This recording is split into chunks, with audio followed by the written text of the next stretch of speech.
두 번째 주제는 바로 반복된 요요에서 탈출하라. 지금 말을 하는데도 지겹네요. 네. 저 그 요요 정말 지겨워 죽겠습니다. 진짜. 바로 요요 예방 다이어트예요.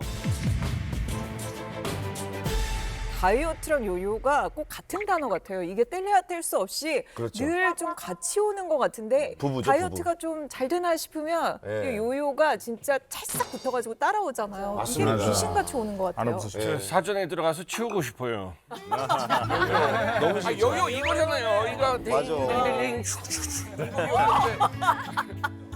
저 이제 그만 만나고 싶어요. 지금 요요 그만 만나고 요요. 싶죠. 그렇죠. 진짜 안 너무 그래도 싫어요. 진짜 너무 공감되는 게 이 다이어트 힘들게 했는데 유지가 잘 되면 참 좋잖아요. 그렇죠. 근데 유지가 안 되고 이 평화를 깨면서 요요가 항상 찾아오잖아요. 맞아요. 선생님 이거 어떻게 해야 됩니까? 사실 많은 분들께서 다이어트 할 때 이 직면하는 가장 큰 문제가 여러분들도 이렇게 들썩들썩하게 만들었던 그 요요입니다. 맞습니다. 사실 체중 감량 직후에는 그 만든 목표 체중을 유지하기 위해서 굉장히 노력들을 많이 하시는데 사실 조금만 지나도 스멀스멀 평소 습관으로 돌아가기 시작을 합니다. 맞아요. 그러면 이제 어느 순간 요요가 이제 나한테 찾아와 있는 건데요. 네. 그러니까 뺐던 체중이 제자리로 혹은 그 이상보다 올라가게 되는 거죠. 대부분 그 이상으로 가죠. 네, 맞습니다. 그래서 이제 이러한 과정이 반복되고 끊임없이 또 찾아오는 악순환이 계속되게 됩니다. 맞습니다. 그러니까 어쩐지 체중이 내가 뺀 것 같은데 다시 돌아와 있고 그렇죠. 다시 돌아와 있고 계속 이게 반복. 뭔 일이지 싶더라고요. 결과적으로 보면은 그 과정에서 우리 몸이 식이 제한과 운동에 적응을 해버려서 몸이 점점 더 살을 빼기 힘들게 되는데요. 그 원인이 다이어트에 있습니다. 다이어트가 잘 안 되는 이유를 여쭤봤는데 그 이유가 네. 다이어트래요. 바로 과도한 절식이나 잘못된 방법의 단식, 그리고 불균형한 영양소 섭취 등 잘못된 다이어트가 요요의 가장 큰 원인입니다. 사실 간단하게 이론적으로 생각을 해보면 살이 찌고 빠지는 원리는 또 생각보다 간단합니다. 우리가 먹는 열량과 쓰는 열량이 같으면 체중은 유지가 될 수 그렇죠, 있고요. 그렇죠. 네. 그리고 우리가 쓰는 열량이 더 많으면 당연히 체중이 빠질 수밖에 없게 됩니다. 그렇죠. 그러니까 대부분 근데 다이어트 하실 때 초기에는 먹는 양을 굉장히 많이 줄입니다. 그러면서 살을 빼는데 네. 이게 어느 정도 초기에는 체중 감량 효과를 보게 할 수는 있지만 시간이 조금만 지나도 잘 안 빠지게 되고요. 맞습니다. 거기다가 이제 먹는 걸 줄이는 데는 한계가 있고 다시 먹기 시작을 하면 이제 요요 현상이 끼어들기 시작하면서 모든 게 복잡해질 수 있게 되는데 그 네. 이유 중에 하나가 바로 기초 대사량 때문입니다. 아니 그 들리는 얘기에 의하면은 기초 대사량이 높으면 살이 안 찐다 그러던데 맞나요? 네, 그것도 어느 정도 맞는 이야기인데요. 오. 우리가 이제 식사량을 급격하게 줄이게 되면 기초 대사량도 줄어들게 됩니다. 근데 이때 줄어든 기초 대사량을 다시 올리는 게 사실 굉장히 어렵습니다. 네, 우리가 음식을 줄이는 데는 아까 말씀드렸듯이 한계가 있기 때문에 결국 줄인 섭취량이 유지가 되지 않으면 전보다 살이 쉽게 찌는 체질 이렇게 된다거나 혹은 조금만 많이 먹어도 이제 살이 확 찌는 현상들이 나타나게 됩니다. 무섭다, 그거는. 그러면은 우리가 다이어트를 할 때 생각보다 우리가 오래 유지를 해야 된다는 거잖아요. 그렇죠. 근데 솔직히 다이어트 하면은 목표 체중이 되면은 다이어트 성공했다. 그죠. 끝났다. 됐다. 이제 됐어. 어. 이러면서 그동안 참았던 거 어떻게 해요? 그냥 하나하나 다 먹게 되는데 네. 이게 다이어트가 웬만한 인내심으로는 이게 하기가 힘들거든요. 맞습니다. 그렇게 운동도 하다가 안 하면 살 엄청 찌잖아요. 그래서 제가 해결책 찾았는데 그냥 아예 운동 안 하는 거예요. 나 그런 거 좋아해요. 그런 사람들 있어요. 그 팁이 진짜 네. 잘 제일 돼요. 좋아요. 그런 제일 사람들이 좋아요. 있어요. 네, 괜찮아요. 근데 솔직히 말해서 요요가 반복되면 살도 살이지만 이게 건강의 문제인데 네. 이게 몸 입장에서는 계속 음식을 줬다 안 줬다 하면은 좀 기분이 나쁠 것 같아요, 그렇죠? 그렇죠. 화나죠. 네. 사실. 예. 네, 맞습니다. 식사량을 줄이게 되면 몸 자체에서 이걸 비상 상황이라고 인식을 하게 돼요. 그래요. 그래서 뭔가 조금이라도 섭취를 하게 되면은 몸에서 스스로 판단을 하고 이 녀석이 또 언제 또 먹을지 모르니까 빨리 저장해 놓자. 이렇게 이제 판단을 해서 들어오는 족족 체내에 저장을 하게 됩니다. 그러니까 본능적으로 우리 몸도 알아서 살 길을 찾는 거네요. 그렇죠. 그렇게 되면은 영양 불균형이 발생할 수 있고 인슐린 분비가 이제 교란되면서 혈중의 포도당 농도가 올라갔다 내려갔다 이것들을 반복을 하고 그러면 이제 고혈압, 당뇨, 고지혈증 이런 성인병 질환들이 발병할 확률이 굉장히 높아집니다. 요즘 바디 프로필이 유행을 하면서 맞아요. 또 급하게 다이어트를 하다가 요요 오는 분들이 많으신데 네. 이렇게 잘 보면 외적인 부분도 중요하지만 좀 건강에도 신경을 써야 되지 않을까 하는 생각이 듭니다. 정말 중요한 말씀 해주신 것 같은데 다이어트가 마치 트렌드처럼 굉장히 많이 번지고 있지만 20, 30대 젊은 층에서 오히려 당뇨 환자가 빠르게 늘고 있는 추세라고 합니다. 왜 그럴까? 세계보건기구 발표에 의하면 30세 이상 한국인의 당뇨 유병률은 무려 세계 평균의 2배 정도 된다는 통계도 있습니다. 그렇게요? 네. 몰랐어요. 이 사실 당뇨에 있어 가장 치명적인 원인이 있는데 그 중에 하나가 바로 비만입니다. 내장 지방이 많아지게 되면 인슐린의 저항성이 생기게 되면서 혈당 조절이 잘 되지 않아서 당 수치가 올라가 있는 상태가 되고 결국 당뇨를 유발할 수밖에 없게 됩니다. 네, 또 이제 비만이 무서운 이유는 또 당뇨를 유발하고 또 암까지 유발을 하기 때문인데요. 오프라 윈프리 다들 아시죠? 네. 네, 이제 토크쇼로도 이제 유명하지만 요요의 아이콘으로도 굉장히 유명한데요. 어머. 이제 과거 88년도에 이제 액체요법이라는 잘못된 다이어트 방법으로 30kg를 일단 감량을 하셨어요. 근데 거기에서 요요 현상으로 다시 108kg까지 이제 증가를 하셨는데, 네, 근데 여기서 다시 좀 노력을 다시 하셔가지고 40kg를 또 감량을 하시고 여기에서 또 이제 요요가 오셔가지고 90kg까지 증가를 하셔서 결과적으로 다이어트에 실패를 하셨습니다. 근데 어떡해요. 저러면 몸이 망가질 것 같아요. 그러니까 건강이 그래서. 어쩔 수 없이. 네, 건강도 그렇고. 네, 이제 미국 질병관리센터에서 오프라 윈프리의 이제 건강 상태를 측정을 해봤는데요. 측정해본 결과 고혈압과 당뇨, 콜레스테롤 과다 위험이 있는 비만 상태라고 이야기를 했습니다. 어떡해요. 근데 어쨌든 우리가 지금 제일 걱정하는 건 요요잖아요. 네, 그렇죠. 이 반복된 요요에서 어떻게든 좀 벗어나고 싶은데 좀 좋은 방법이 없을까요? 네, 바로 탄수화물이 몸에 흡수되는 걸 줄여주고 당 수치와 식욕 조절에 도움을 줄 수 있는 모유 유산균 BNR17입니다.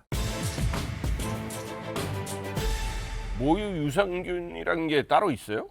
네, 정식 명칭은 락토바실러스 가세리 BNR17인데요. 일반적으로 우리가 섭취하는 유산균은 분변에서 분리 배양하지만 네. 모유 유산균은 건강한 산모의 모유에서 유익한 미생물을 분리 배양했기 때문에 우리가 모유 유산균이라고도 부르고 있습니다. 근데 유산균은 왜 보통 이렇게 장이 안 좋을 때 먹잖아요. 그렇죠. 네, 근데 이게 또 다이어트에 도움이 된다는 말씀이신 거죠? 네, 장 건강뿐만 아니라 다이어트에도 도움을 주는데요. 그래서 모유 유산균 BNR17은 국내에서 유산균 최초로 식약처로부터 체지방 감소에 도움을 줄 수 있다고 개별 인정을 받아서 일명 다이어트 유산균으로 불리고 있습니다. 다이어트 유산균. 그럼 모유가 비만에 도움이 될 수 있다고 볼 수 있겠네요. 네, 맞습니다. 세계보건기구는 모유 수유가 영아의 비만 위험을 최대 25%까지 감소시킬 수 있다는 연구 결과를 모유가 진짜 발표하게 좋긴 됐는데요. 좋구나. 실제 국내 한 대학에서 네. 분유와 모유를 섭취한 생후 4에서 6개월 영아를 비교를 좀 해봤더니 분유를 섭취한 영아가 모유를 섭취한 영아보다 비만 발생 확률이 약 1.3배 높게 나왔다고 합니다. 모유 좋구나. 신기하다. 그렇다면 우리가 이제 BNR17 모유 유산균에 네. 좀 요요 예방 가능성이 있는지 좀 우리가 희망을 걸어봐도 되겠네요. 그렇습니다. 그래서 그 네. 답을 바로 미국에서 찾았다고 합니다. 자, 글로벌 건강 시그널 함께 하시죠.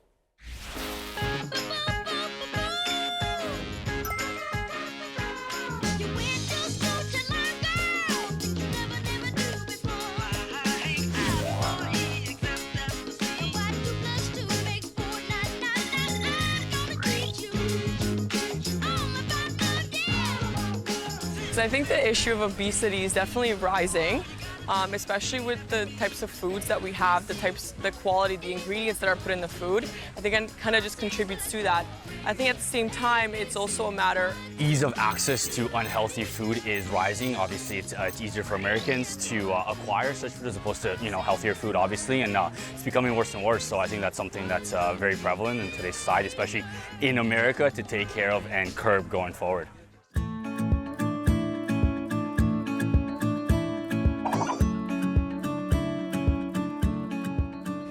Having a good routine of finding like daily walks that they can take, as well as like supplements to further make themselves like healthier. I mean, I know even something I do is I'll try to diet, I'll watch what I eat. I mean, cutting out desserts, maybe only having desserts on the weekends, no alcohol except for on the weekends, try to be disciplined. taking supplements like BM17.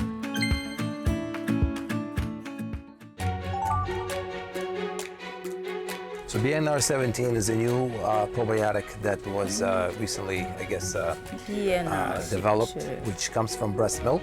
Apparently control the glucose levels, it helps control the appetite in the body, and it helps people lose weight.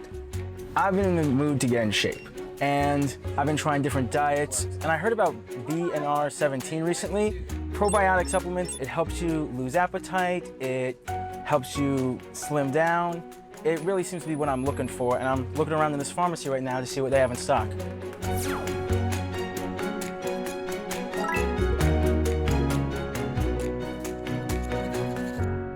아, 역시 뭐 미국에서도 네. 정말 옛날부터 BNR 17로 관리를 하고 있었네요. 맞습니다. 이 네. BNR 17이 요요 예방에 도움이 된다고 하니까 뭐 일단은 올여름 다이어트는 그래도 살짝 희망이 좀 보입니다. 네. 좋아요. 아니 근데 BNR 17이 어떻게 요요 예방에 도움이 되는 거죠? 저희가 이제 비만의 대표적인 원인이면 항상 이야기하는 것 중에 하나, 바로 탄수화물인데요. 아, 그렇죠. 네. 아, 근데 또 너무 끊으면 예민해지더라고요. 되게 성격이 나빠져. 네. 이 탄수화물은 당이 어떻게 결합되어 있느냐에 따라서 단당류와 다당류로 나누어 볼 수 있는데요. 네. 우리가 이제 탄수화물을 먹으면 단당류인 포도당의 형태로 몸에서 바꿔서 그걸 이용을 하게 됩니다.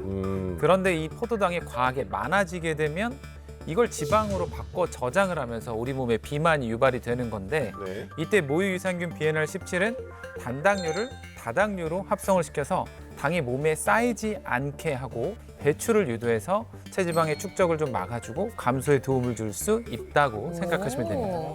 이렇게 설명하시니까 확 와닿아요. 바로 왔다. 그쵸? 네, 굉장히 와닿았어요, 지금. 그러니까 이게 몸에 쌓이는 게 아니라 이제 알아서 배출이 된다는 거잖아요.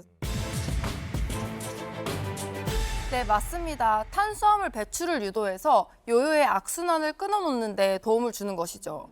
네, 실제로 락토바실러스 가셀이 BNR17을 섭취한 뒤에 대변을 검사한 결과 다당류 탄수화물 함량이 5배 증가했다는 연구 결과가 있습니다. 5배나. 그렇죠. 자, 이제 요요의 악순환이 끊어졌으니까 우리의 옷 사이즈도 이제 줄어들겠네요. 그러니까요. 네. 우리 몸에는 백색 지방과 갈색 지방이 있는데요. 이 갈색 지방은 우리 몸에 나쁜 백색 지방을 이제 태우게 되고 에너지를 배출해서 날씬한 몸을 유지하는 데 도움을 줍니다. 근데 이 갈색 지방이 30대 이후부터는 점점 줄어들기 때문에 이때부터 이제 나이살이 생기게 되는 거죠. 맞아요. 셀룰라이트 장난 아니잖아요. 제일 싫어, 셀룰라이트. 그러니까요. 이게 셀룰라이트가 이렇게 비틀면 이렇게 보이는데 여기 보여요. 당연히 너무 크지? 있어요. 그렇다고 거기서까지 있어요. 보인다고 하면 좀 그렇잖아요. 근데 진짜 좀 보여. 강수 선수 여기 죄송하지만 아니 선생님 이거 지금 다들 술렁거리는 거 보니까 이 셀룰라이트가 비상이네. 이 BNR17이 이 지방 세포 크기 줄이는데 좀 도움이 되나요? 네, 관련된 동물 실험 결과를 하나 좀 말씀드리면 실제 모유 유산균 BNR17을 쥐에게 10주 동안 좀 섭취를 시켜봤더니 백색 지방 세포의 크기가 평균적으로 약 35% 정도 줄어들었던 연구 결과도 있습니다. 와, 어마어마한데. 이 탄수화물은 배출을 유도하고 실질적인 다이어트를 하려면은 이 지방이 빠져야 되는데. 그렇죠. 그렇다면 이 지방은 어떤 원리로 줄어드는 걸까요? 이 모유 유산균 BNR17은 지방을 태우는 유전자의 발현을 증가시킨다고 합니다. 그래서 지방을 산화시켜서 네. 체지방을 감소시키는 데 도움을 줄 수 있는 건데요. 실제 10주 동안 쥐에게 BNR17을 투여를 해봤더니 네. 지방 산화에 관련된 유전자의 발현 증가를 확인한 결과도 있었습니다. 정말로 이제 말씀하신 것처럼 지방을 태워버리는 거네요. 국내의 한 대학에서 건강한 한국인 비만 및 과체중 그룹을 대상으로 12주간 모유 유산균 BNR17을 섭취하게 했더니 평균 95.4cm였던 복부 둘레가 90.4cm로 5cm나 감소한 것을 확인할 수 있었습니다. 어마어마한데요, 어마해. 뿌리 돌리 쉽지 않은데, 그거는. 네, 그뿐만 아니라 이제 체중이랑 복부 내장 지방 그리고 체질량 지수인 BMI도 이제 유의미하게 감소한 것을 확인할 수 있었습니다. 와우. 아,